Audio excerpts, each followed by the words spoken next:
Good afternoon, good morning, o good evening sa tanan. Ako nang gisend yung video sa pag-greet sa mga members o sa mga elders sa church na Nabago o sa other churches. Pasalamat po kaninyo pagsuporta sa among BOY Crusade. Muna among kanta para sa inyo ngano. Ngano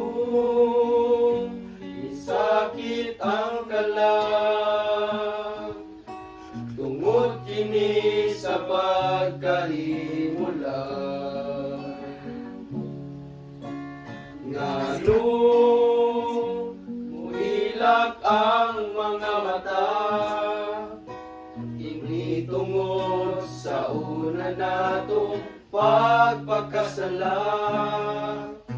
Ganus matapos ang tanan, ngain na ba ang utlanan?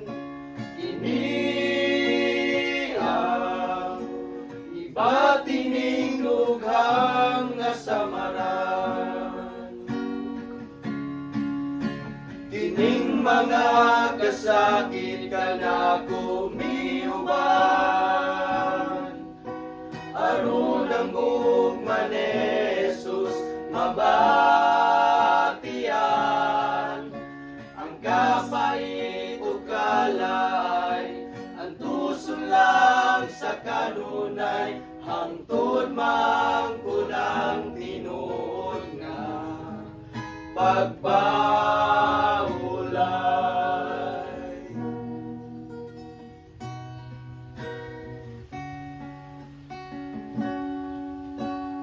Minsan ang pagtuog isulayan, ug ang kalig-on ta malimbungan.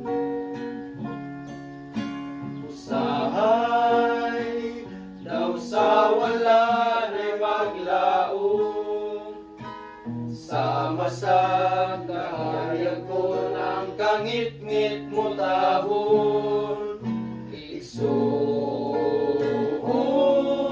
sampita si Jesus, ito yan tanan nga pagantos kaniya, maangkulang pahulay na bugos. Kining mga kasakit kanako miuban,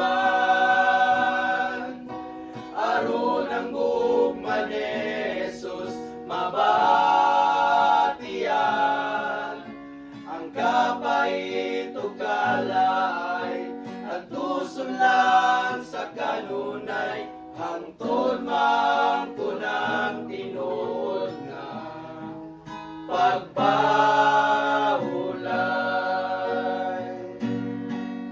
Atong pasalamatan ang kasakit nga naangkon, kini ka na tumatapaligon. Sa panahon nga kining mga kasakit ka na kumiuban,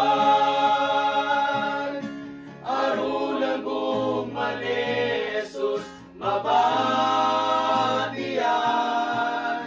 Ang kapait o kalay, ang tuson lang sa kanunay, hangtod man kunang tinuod nga pagpahulay. Kining mga kasakit kanako miuban, aron ang gugma ni Jesus mabatian.